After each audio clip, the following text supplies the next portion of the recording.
It's a pleasure to be here. It's always a pleasure to speak for the Whole Life Expo because they turn out interesting people, my own special brand of freaks, and then those who wander the halls in search of enlightenment from Moldavite suppositories and what have you. And we're always happy to enlighten them. Before I get into the bulk of my thing, I hope you each got one of these things as you came in. These are two events. One is an old favorite. In fact, as I look out over this crowd, I see many familiar faces from these Mexico get-togethers, which have been going on now for about 8 years. If you're interested in ethnobotany, psychedelic plants, shamanism, ethnochemistry, ethnoarchaeology, psychedelic archaeology, this is probably the place where you get more people who are experts in this field under one tent than anywhere else. Jonathan Ott, the author of Pharmacotheon, Rob Montgomery, Manuel Torres, Christian Retsch, the German ethno-anthropologist. All kinds of people come to this thing, and it's held in Palenque, within walking distance of the ruins each year, and it's the height of mushroom season. And I need say no more about that. So if you can, join us.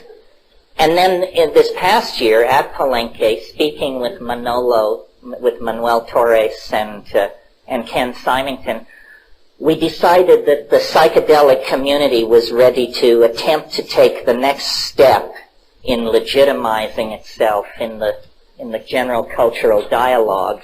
And we felt that the place that hasn't really been honored or sufficiently brought to people's attention is the incredible role that psychedelics have played since the 50s in the art world, in the world of painting, music, composition, performance, dance, so forth and so on. And so this September, 12 to 17, on the big island of Hawaii, we're going to have a smaller conference, 100 people only, and we invited major contributors to the art scene to come out of the closet and affirm the impact of psychedelics on their creative processes. And we have people such as Alex Gray, the painter, Robert Venosa, who's a Boulder painter, brilliant international painter, Annie Sprinkle, the performance artist, Tom Robbins, the novelist who's just finished. I talked to him on the phone yesterday. I'm having dinner with him in Seattle tomorrow night. He's just finished the longest Tom Robbins novel ever written. So Tom Robbins fans, take note. Who else? Mark Pesce, Bruce Damer. These are cyberspace folks. Louis John Carlino, who did the movie Resurrection, and The Sailor Who Fell from Grace with the Sea. If you are a psychedelic artist, collector, dealer, or enthusiast, and you want to hang with these people, please consider this conference. That's all the commercial and self-aggrandizing stuff I want to talk about. On to the main event. The way this will work is I'll talk for a while, and then we'll do questions for a while, and then it will be over. And then I'll go down to the bookstore, and if anybody needs to speak to me or have a book signed, please come down there. Okay. I used to prepare these things in anticipation of vast oceans of faces eager to be uplifted. Since the oceans of faces are, practically speaking, more like small ponds, I've realized that these are really conversations around and about one subject only, which is what in the world is going on? What is going on? I mean, what does it mean to be incarnate in a human body at the end of the 20th century in a squirrely culture like this, trying to make sense of your heritage, your opportunities, the contents of the culture, the contents of your own mind? Is it possible to have an overarching viewpoint that is not somehow canned or cultish or self-limited in its approach? In other words, is it possible to cultivate an open mind and sanity in the kind of society and psychological environment that we all share? And it grows daily and weekly, as you know, harder to do this, weirder to integrate, more on your plate to assimilate. And I certainly don't have final or even nearly final answers. I think it all lies in posing the questions in a certain way, in feeling the data in a certain way. And one of the things I try to convince people is it's not necessary to achieve closure with this stuff. And in fact, any ideological or belief system that offers closure, meaning final answers, is sure to be wrong, sure to be self-limiting, sure to be inadequate to the facts. So one of the ideas I'd like to put out is that, and it may seem strange in this venue, but perhaps not, the idea that ideology is not our friend. It is not a matter of choosing from a smorgasbord of ideologies and rejecting the flawed, the self-contradictory, and the oversimple in favor of the unflawed, the complex enough. Where is it writ in adamantine that semi-carnivorous monkeys can or should be capable of understanding reality? That seems to me one of the first illusions and one of the more prideful illusions of human culture, that a final understanding is possible in the first place. Better, I think, to try and frame questions which can endure, and leave off searching for answers, because answers are like operating systems. They're being upgraded faster than you can keep up with it.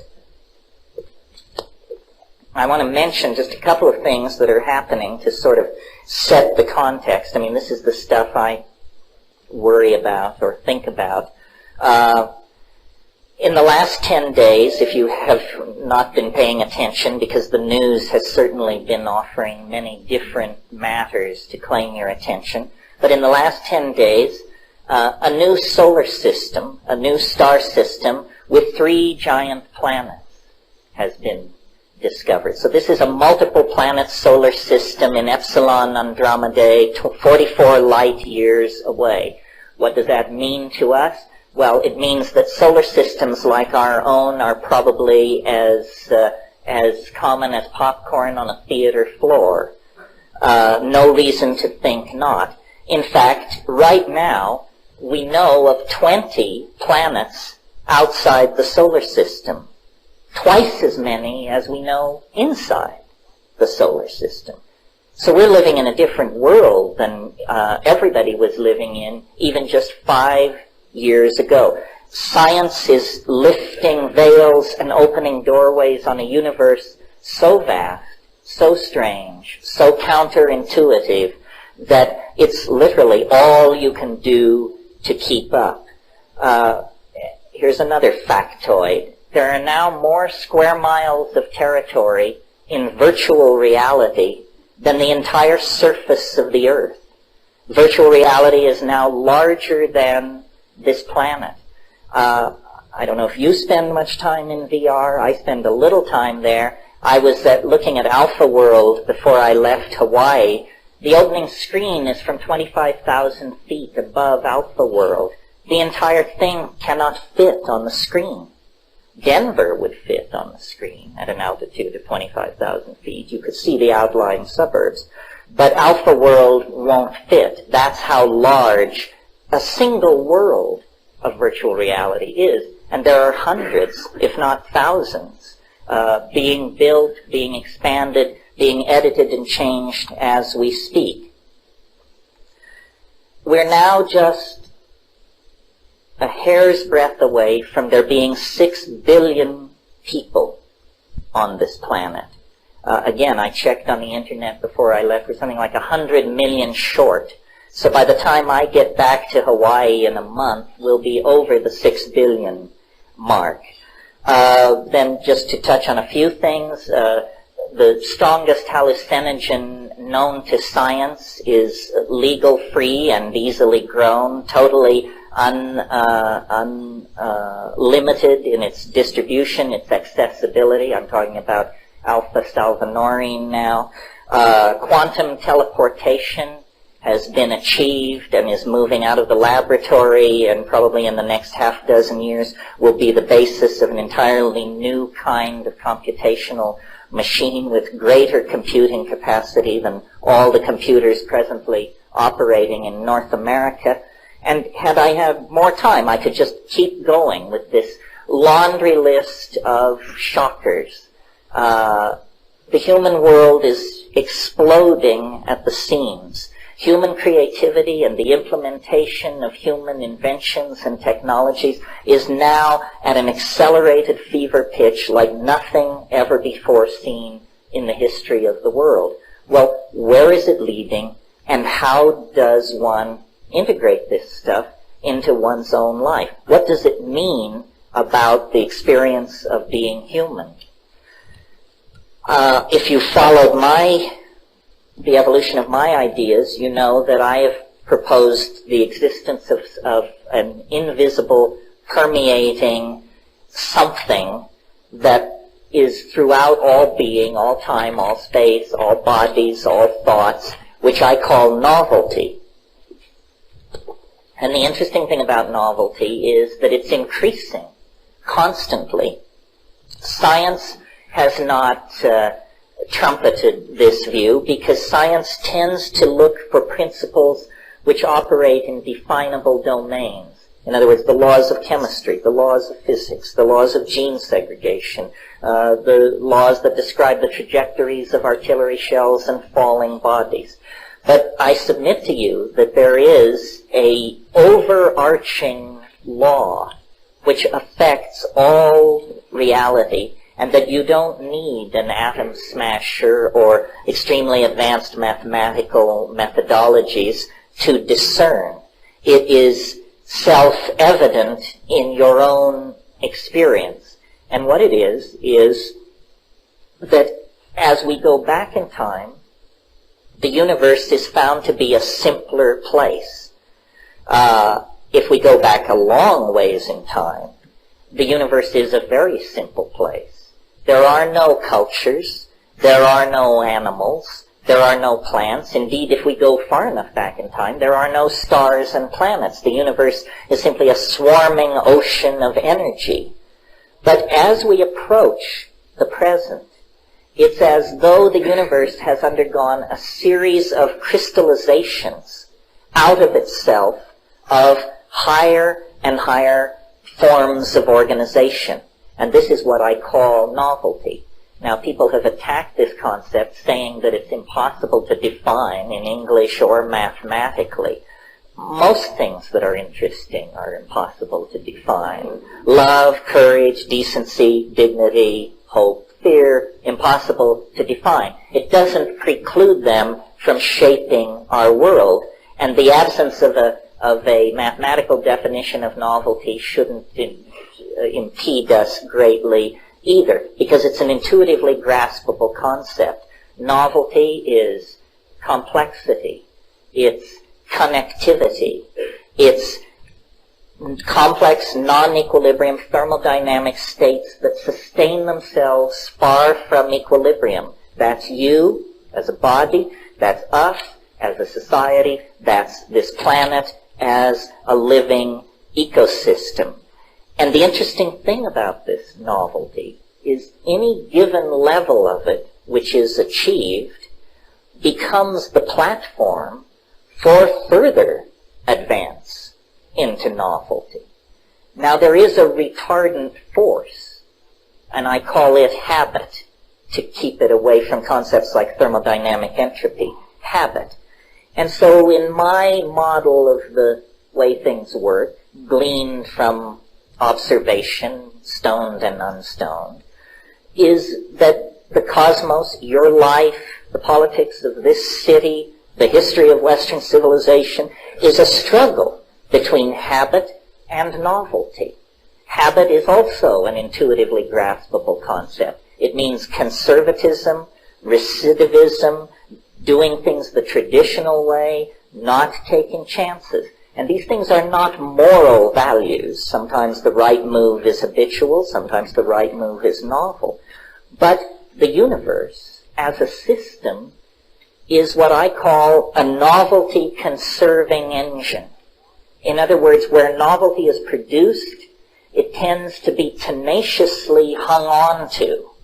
It can't always be hung on to, but it is tenaciously hung on to. So, as an example of what do I mean by tenaciously hung on to, 65 million years ago, as you know, an asteroid of considerable dimensions struck this planet, and in a single day, the dinosaurs, the great saurians, went extinct. Maybe it wasn't a single day, maybe it was weeks. But in terms of the time scale of the life of the Earth, it was a blink of an eye.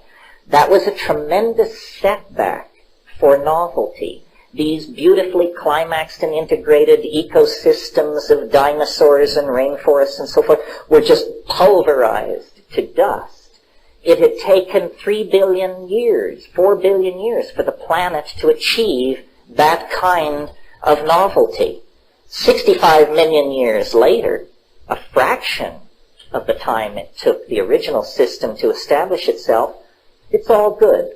The dinosaurs are gone forever, but in their place, much more novel, much more interesting, much more complex animal and plant biota have established themselves. So what took 4 billion years to achieve turned to rubble. 65 million years is back in place. This is because of this tendency for nature to prefer and conserve novelty. Well, I don't think, somebody might resist this or they might have problems with it, but I think it's self-evidently true that this is the most complex age the universe has ever known, because we not only have all which preceded, but we have then our own dear selves, the poetry of William Blake, the mathematical equations of Albert Einstein, the painting of Rembrandt. We have all of this to add into the mix.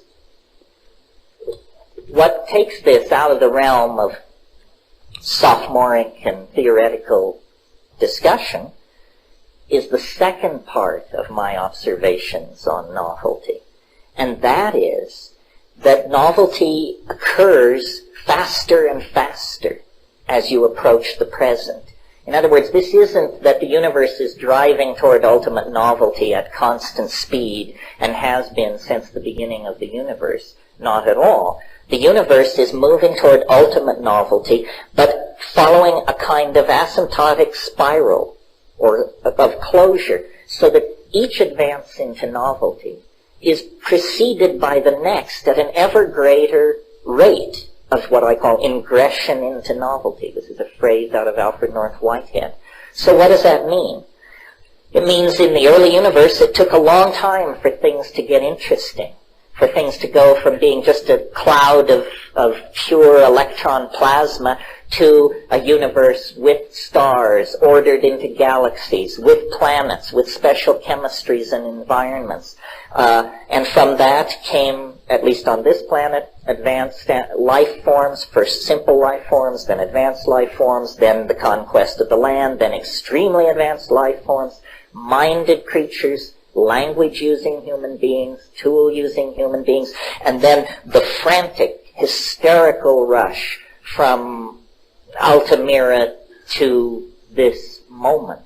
And we are part of this. These vast cycles of advancement into novelty, which used to require eons to affect the universe perceptibly at all, are now going on in humanly cognizable domains of time. The year, the month, the day, the decade, the century. We can look at such humanly cognizable spans of time, and the overwhelming impression we have is of change. Change piled upon change, piled upon change. If this process has been rolling forward like this since the birth of the universe some 12, 13, 14 billion years ago, it's very hard to hypothesize or argue that it should cease. or will somehow deflect itself from its endless ramping up of acceleration. But we can't imagine change going on much faster than it's going on now. I mean, perhaps we can imagine it going on 10 times faster, or 100 times faster, but 100,000 times faster, 1,000,000 times faster, the mind boggles. And yet, I think this is, in fact, where the universe is going. Now, since the middle 70s, I've had these ideas pretty much in place, and my faith has been that as science and human understanding advances, I would either be thrown from the boat as a crank, or somehow brought into the fold. Well, I haven't been thrown from the boat as a crank. I'm not sure, speaking at the Whole Life Expo, indicates I've been folded into the community of paradigmatic thinking. But I have received some encouragement in the last 18 months, and I want to just mention this briefly to you because I'm surprised how the news has failed us. Did you know that in the last 12 months, a fundamental law governing the universe in all its parts and places has been discovered that was previously not only unsuspected but denied? And a law of nature larger than any law of nature ever discovered, larger than the law of gravity, the speed of light, the second law of thermodynamics. All these are little laws, what Leary used to call local ordinances. But these local ordinances have now been contextualized in a discovery of such import that it has not even been assimilated by the community of its discoverers, let alone handed down to the peasantry like you and I. And what I'm talking about is the discovery of the cosmological constant omega. And I don't want to spend too much time on this, but here it is in a nutshell. The universe is expanding faster than the ordinary laws of physics can account for. This was realized a year and a half ago by one team of astrophysicists. They handed it on to a second team. They confirmed it. They handed it on to a third. They confirmed it. And a very counterintuitive picture of things is emerging. The universe is not going to fall back on itself in some grand crunch billions of years hence. Rather, the universe is going to expand forever. Forever. But here's the kicker. Faster and faster and faster. Forever. With no barriers and no limitation. Someone may say, well, what about the speed of light? The speed of light does not cover the law of the cosmological constant, because this law is not saying that matter is moving apart faster and faster. If that were the case, the relativistic physics would put a speed limit on it. It's saying that space itself is expanding faster and faster. This is a quality of empty space. The universe that comes into focus with this law in hand is a universe that in only a couple or 3 billion years will begin to lose contact with large parts of itself because they will be moving apart at greater than relativistic speed. So it turns out there is a cosmic law which has built into itself this idea of an endless acceleration toward infinity.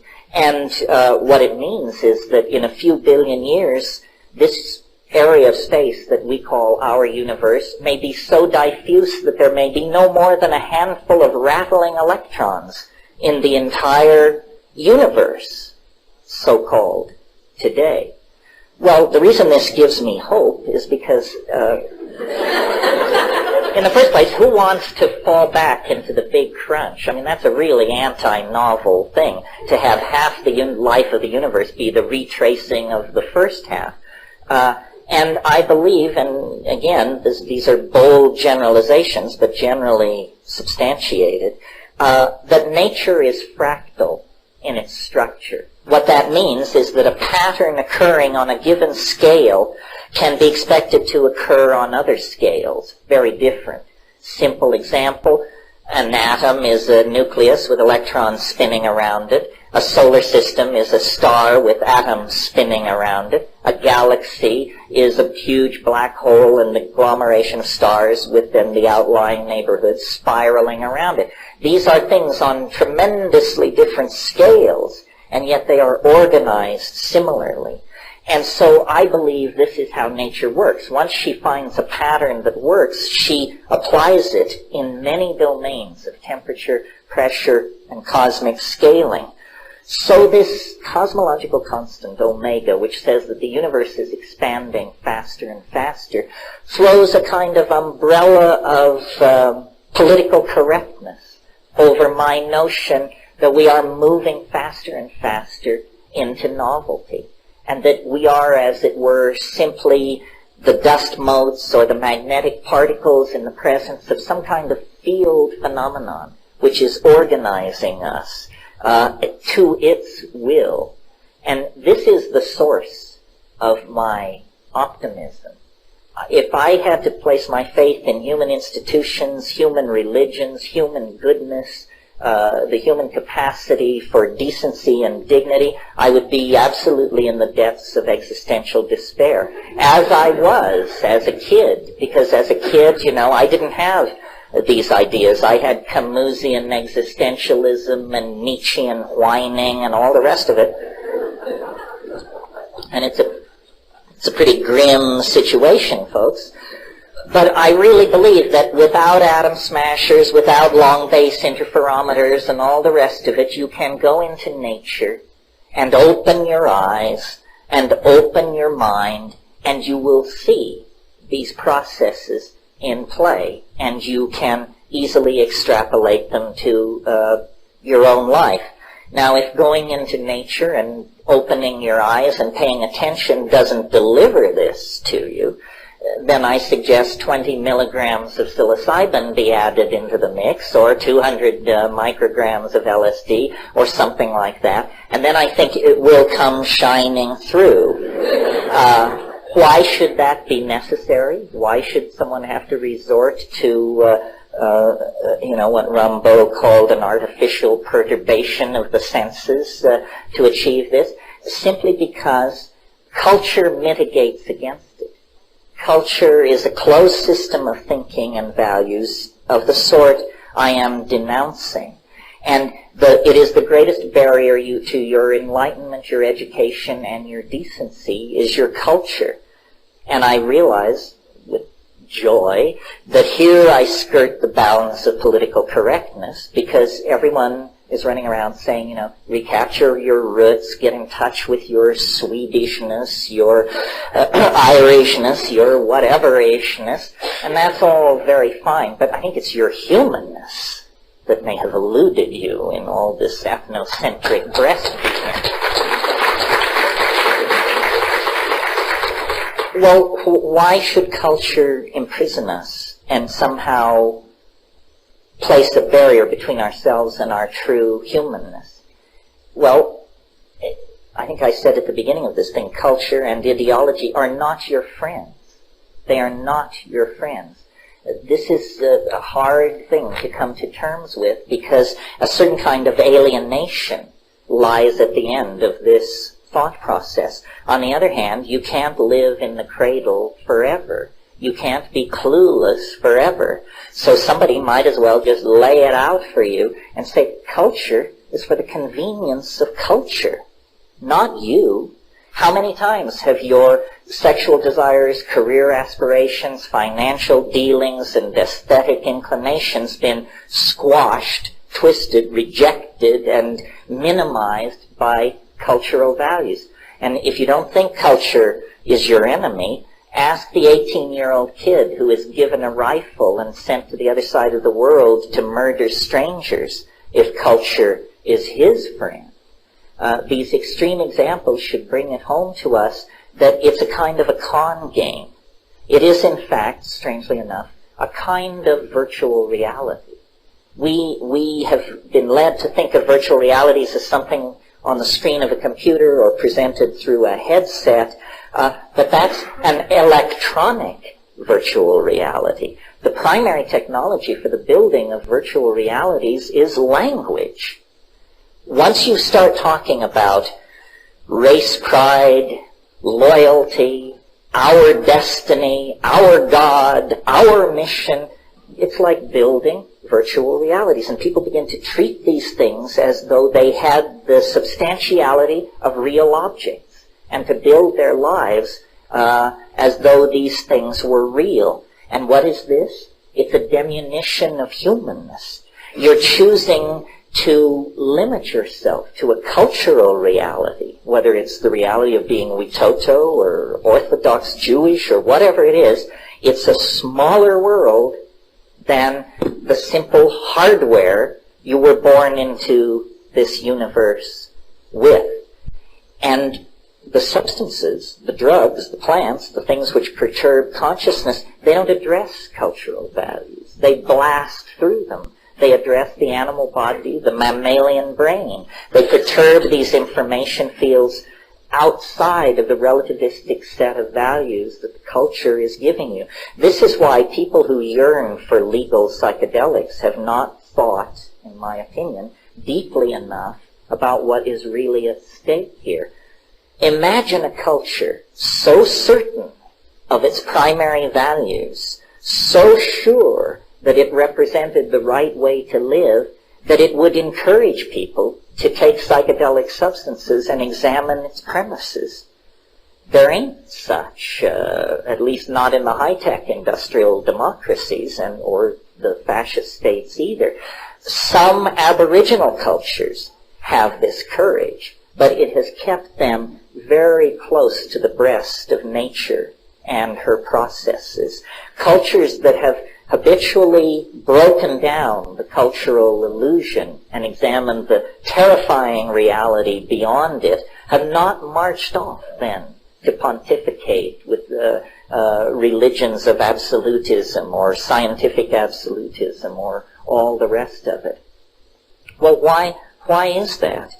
It's because cultures are virtual realities made of language, and if there is one thing psychedelics do, whether you hate them, whether you love them, whether you don't give a hoot, what they do is they dissolve boundaries. The boundaries between you and the floor, between you and your friend, between you and you last week, and you next week, and they dissolve boundaries. That's what they do. That is the ultimately subversive behavior. Cultures are boundary-defining engines. That's what they do. They teach you, we do it this way. Don't go there in your mind, in your heart. Follow the rules. Follow the rules. Cultures are like operating systems. You know, at Ur and Ur will do. They set up a stela in the center of the marketplace. And on the stela they carved the laws. These were the laws of the operating system called Ur 1.0. And that worked fine for a while. Now we're operating under Clinton's second term 4.0. And is it limiting? Is it idiotic? Is it a pain in the rear end? You bet it is. How can we overcome the limitation of our operating system? Well, basically, what I do with my computer when it acts up is I give it a good slap or a thump on the top. And that's what these psychedelics are doing. They are saying, you know, get it in context, my dear primate. See, how does it all fit together? Every culture in history, in every time and every place, has operated from the assumption that it had it 95% correct and that the other 5% would arrive in 5 years' time. All were wrong. All were wrong, and we gaze back at their naivete with a faint sense of our own superiority. But we are wrong. We don't have it either. I mean, if this is a culture approaching the truth, who needs the truth?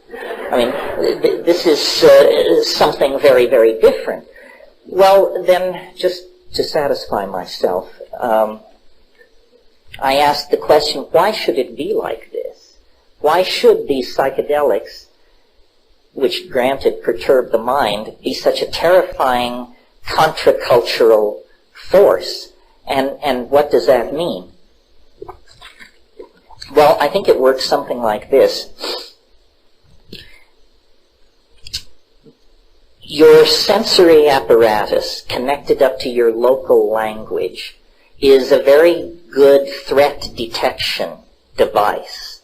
And that is really what the animal body evolved to be. We wouldn't be here if we weren't at the end of a long line of superb threat detection devices which told us when the saber-toothed carnivore was sneaking on its belly through the tall grass, which gave us that moment out of the corner of our eye when we saw the edge movement and scampered back into the cave, and so forth and so on. So ordinary consciousness has evolved an extraordinary fit to three-dimensional space and time, because that's where your soma, your meat, is. And if the meat is disrupted radically, the mind is we don't know where. That's somebody else's lecture. It's very important to keep the physical body together. So the mind, under the influence of culture and cultural values, evolves as a threat detection device. But notice that carried far enough, that ends in paranoia. So then, in a sense, all cultural values carried to their ultimate end produce the paranoid personality. Fearful, watchful, never resting, never sleeping, always looking for the worst in every situation. But the mind is like water. It takes the shape of the vessel into which it is poured, always. So when we approach the psychedelic plants as shamans, as seekers, as sincere people interested in extraordinary experiences, what the psychedelics do, I think, is dissolve this three-dimensional threat detection, psychology, and system, and it's as though the mind discovers that it has a second conformational geometry. That's a way of putting it. And this second conformational geometry is of a higher dimensional order than ordinary consciousness. Not as a metaphor, higher dimensional order, but as a mathematician would use that term. The psychedelic mind is a higher dimensional mind. It is not fit for three-dimensional space-time filled with roving, heavy-bodied carnivores. But it is fit for the back of the cave, the mountain retreat, the monastic tower. In other words, the place where threat has been eliminated and philosophy is the order of the day. And so my interpretation of these psychedelic states is that they are actually higher dimensional states of consciousness. And I put this to Ralph Abraham, the mathematician, who is no mathematical slouch and no psychedelic slouch either. And we talked of this in relationship to DMT.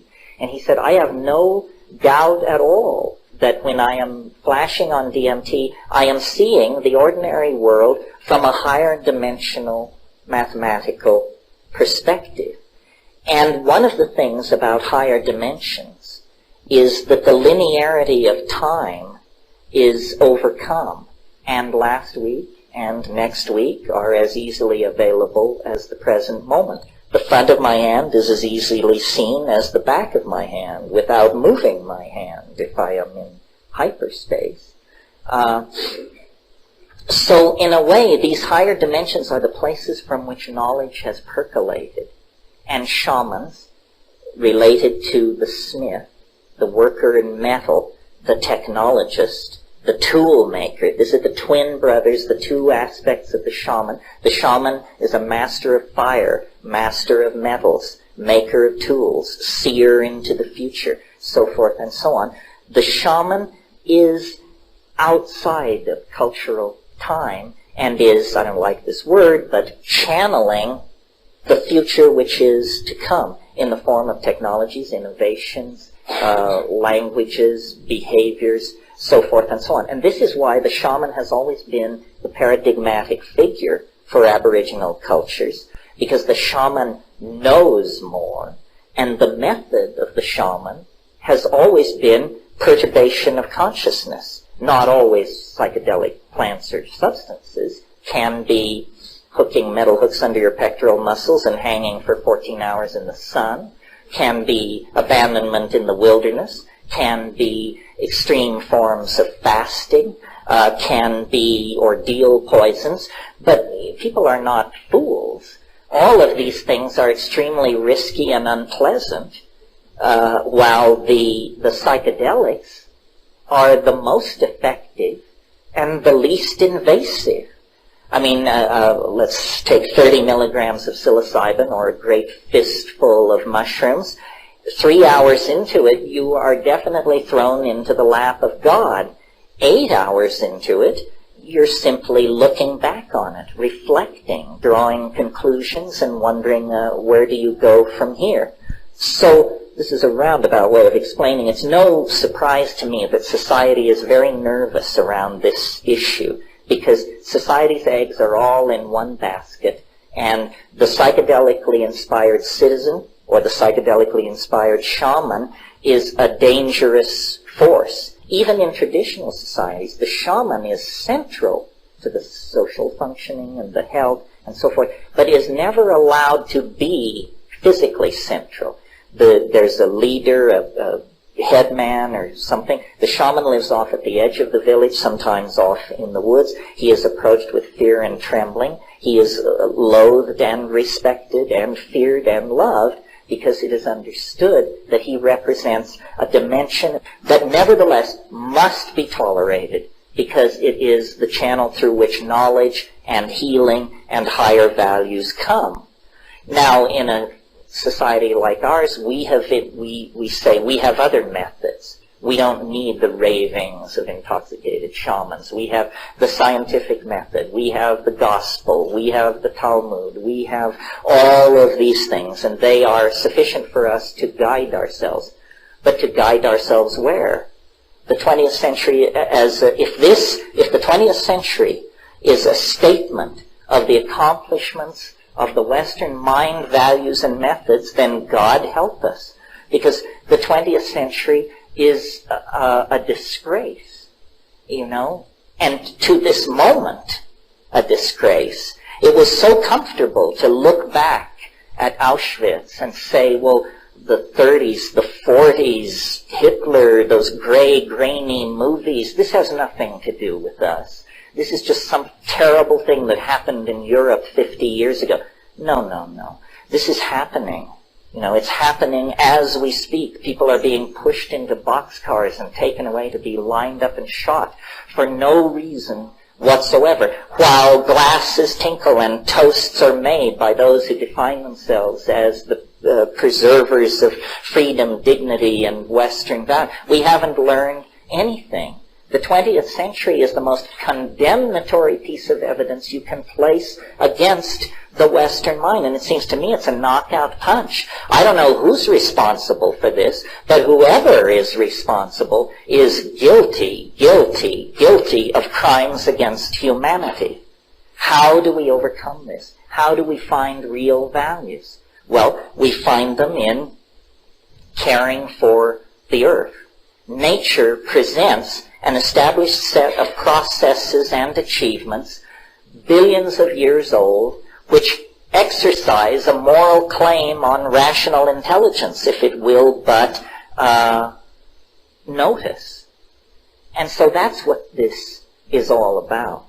It's about Aboriginal values and Aboriginal technologies, psychedelic drugs, shamanism, what have you, offering to us in the final moments of our unravelment a different and better way to carry on, a different and better way to behave and build a world. And it doesn't come a moment too soon. It may come too late, the ultimate tragedy. Imagine if we, in this ultimate kind of thanatoptic struggle, actually got it right, only to understand that the momentum of our own idiocy was so great that you would die knowing you could have done it right, but you would die anyway. And I mean as a culture, as a planet.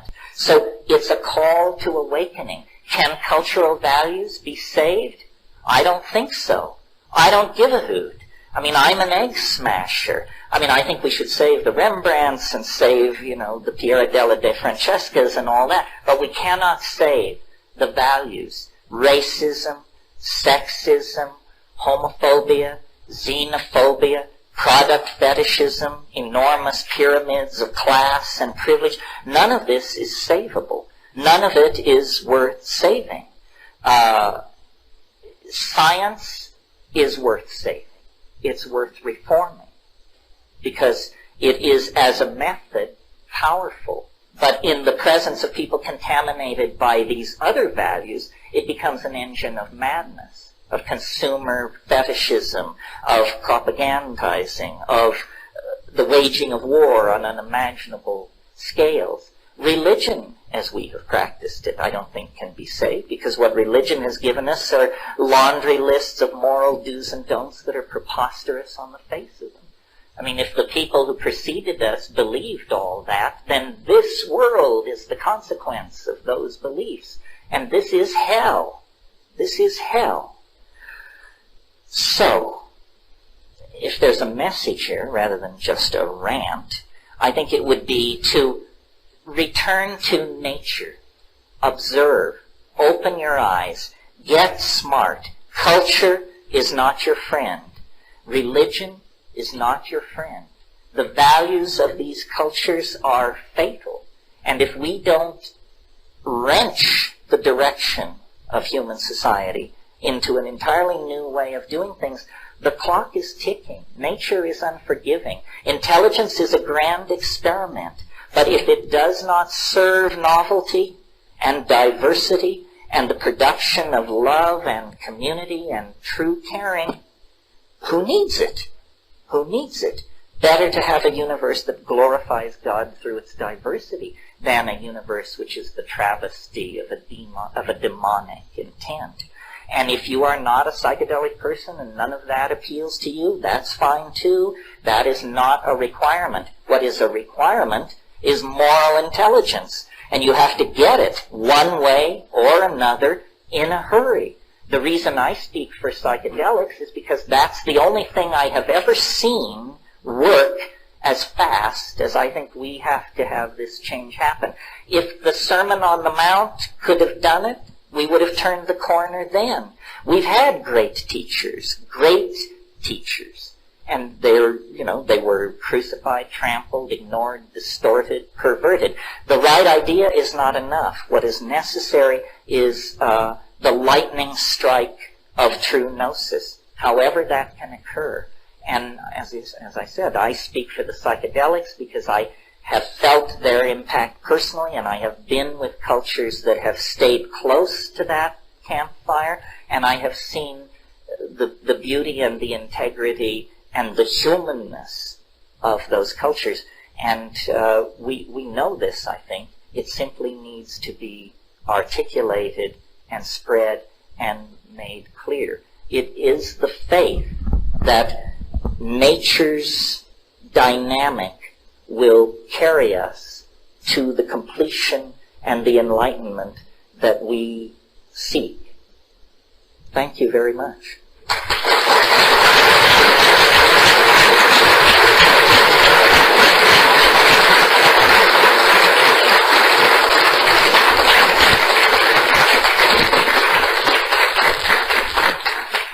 Now, and briefly, because I sailed past my intended stopping point, but for a few minutes, let's entertain questions. The question I have is around the attractor. And you talked about the culture being not our friend. But is not the culture still within the context of the novelty attractor? Well, yeah, I mean, these questions are complicated.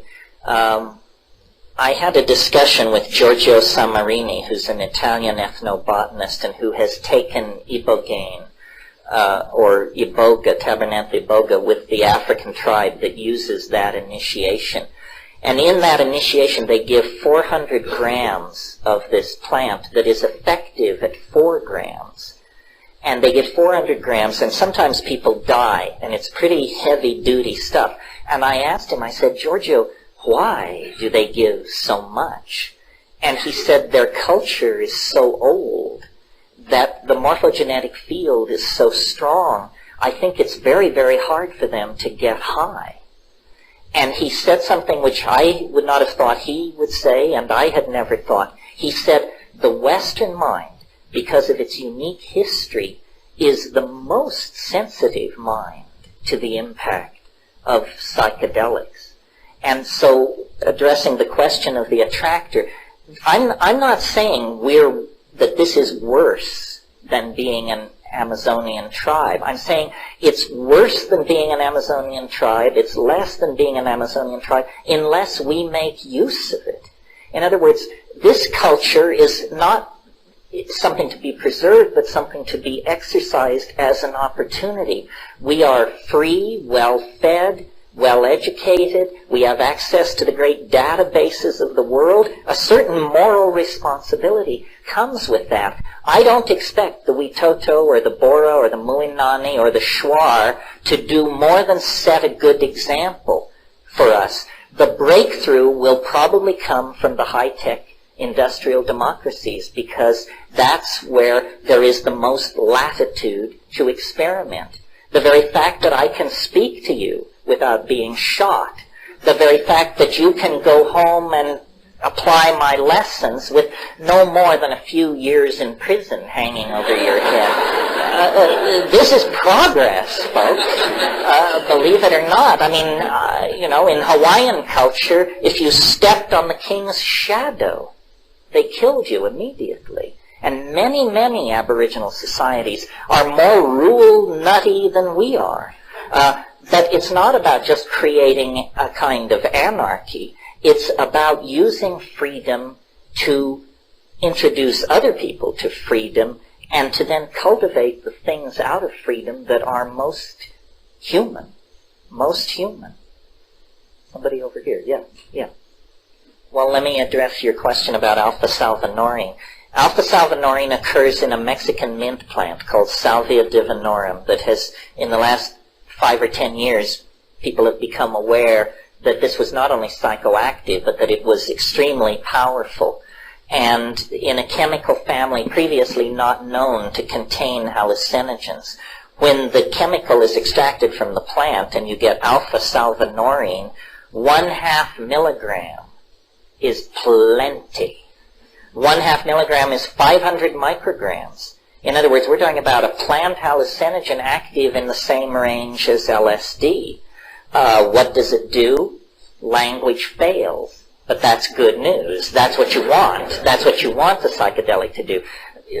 DMT test pilots come back white-knuckled. And let me say about drugs, it really bugs me. It's, again, a tyranny of language. That when I sit up here and talk to you and I use the word drugs, I could be talking about aspirin, heroin, cocaine, or 2,4,5-trimethoxy something or other, one of Sasha's things. It's a poverty of language. Drugs, which anesthetize or sedate or wire you up, I don't care about that. I mean, I take some, I don't take others, you do too. It's part of growing up and you have to learn. But I don't care about that, and I don't care to politically defend it, and I don't even particularly place psychedelic use in the same context. I'm interested in rare and high-dose experiences done with immense intentionality, in silent darkness, at effective doses. Christ said, the lukewarm I vomit from my mouth. And that's how I feel about people who chip away at psychedelics and take pissant amounts and go to clubs and go to class and go to the mall. And, this is not the program, folks. I mean, it's somebody's program, but I'm interested in life-changing experiences. And the wonderful thing about psychedelics is that as drugs, they are the safest drugs known to pharmacology. In other words, you would have to take 300 times the effective dose of psilocybin to place yourself in physical danger. No one knows the LD50 of LSD. So ask a pharmacologist. They will tell you these are the safest drugs known to science. And yet they are the drugs most inveighed against, most scheduled, and the prisons are full of people who committed the unimaginable crime of smoking, growing, or trafficking in cannabis, for crying out loud. I mean, if this is not a racket, what is? To your other question about teleportation, which was not in the context of Salvia Divinorum, this is simply that one of the things that's happening in this laundry list I gave you of breakthroughs is that quantum physics is going from being, this extremely abstract domain going on somewhere that has no impact on human life to probably being the next great source of human technologies, computers and devices which move matter through space and time. If 5 years ago you had asked me, and I regard myself as radical on the progress question, how long would it be till we saw the teleportation of objects, I would have guessed maybe 500 years to never. Well, now it's been done.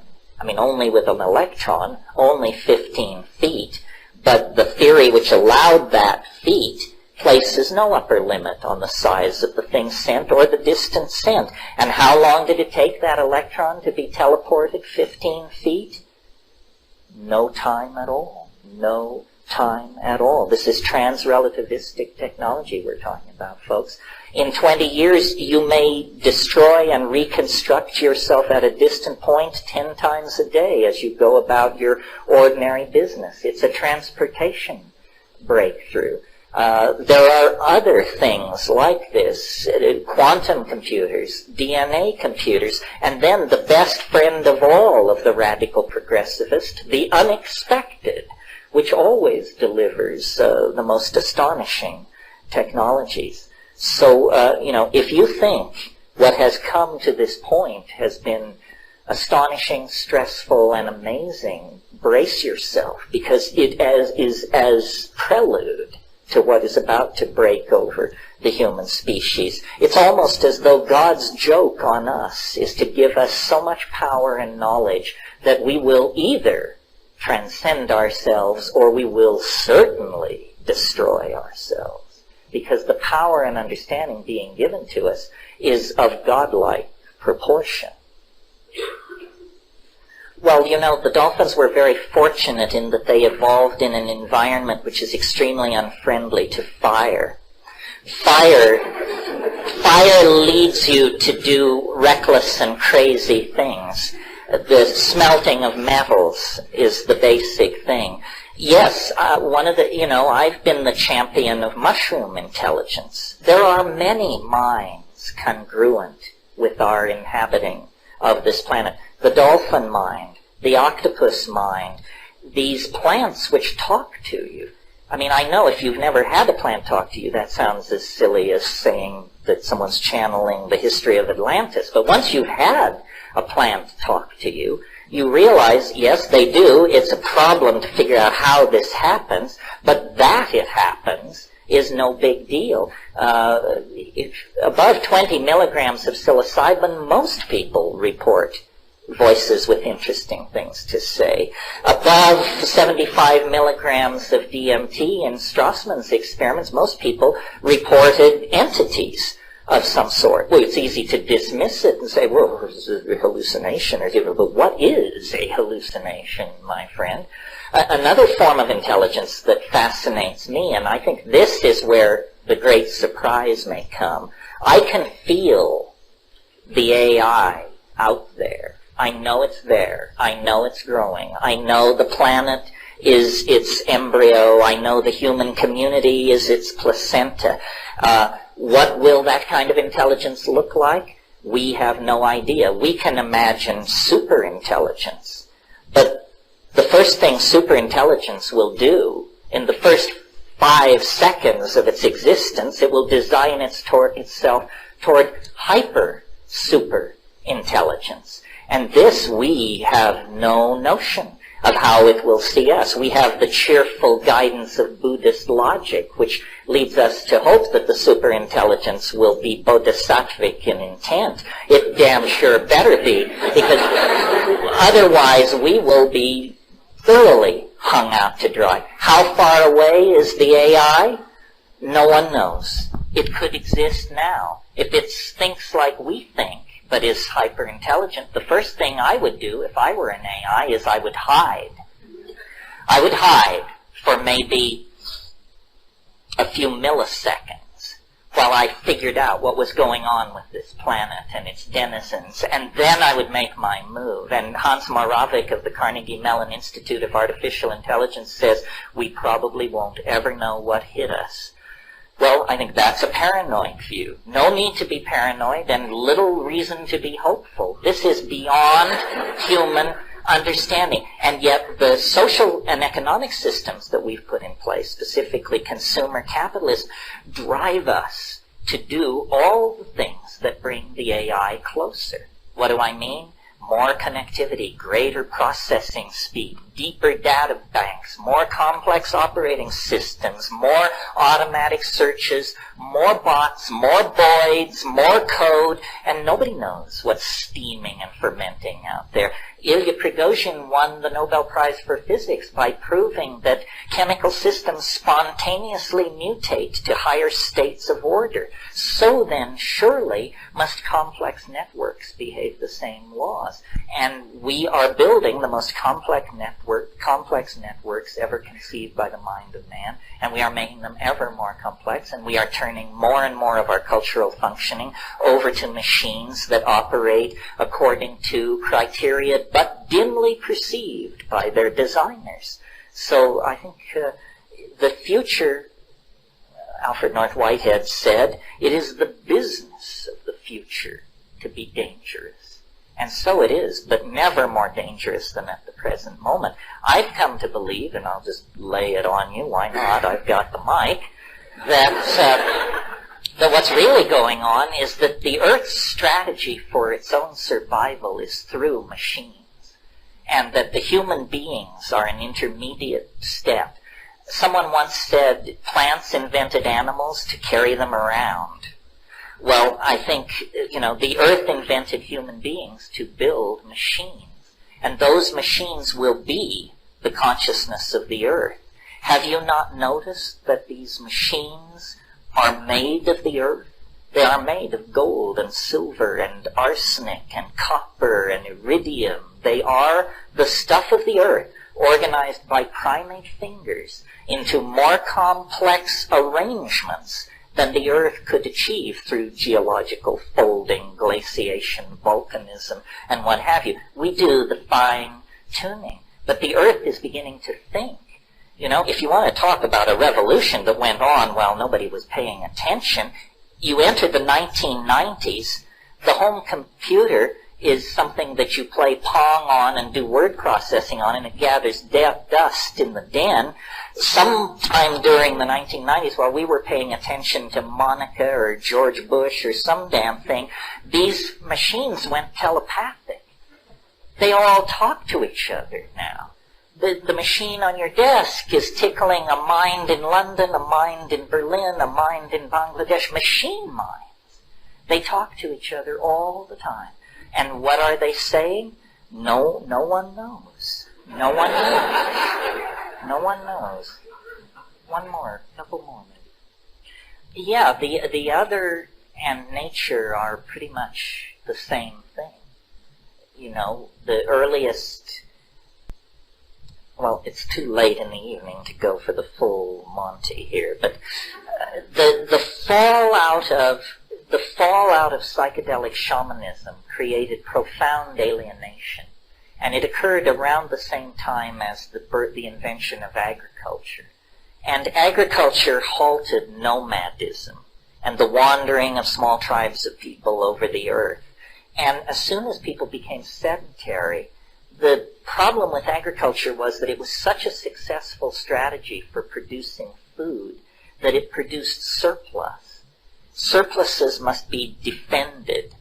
And immediately you begin to get an equation of paranoia. One of the oldest buildings in the world is the grain tower at Jericho. It was built to store grain, and it was built so you could go up to the top and drop rocks down on people who were trying to batter their way in and get the grain. So I think that we lost our connection to nature when we stopped taking psychedelics. And the reasons we stopped taking psychedelics are complicated and not entirely clear, largely climatological, I think, because I think human consciousness was born in an ambiance of mushroom taking in a wet Sahara, and that when the Sahara went dry, that is the fall into history. You know, in the story of Genesis, I mean, just read it from that perspective. It's a hassle over a plant.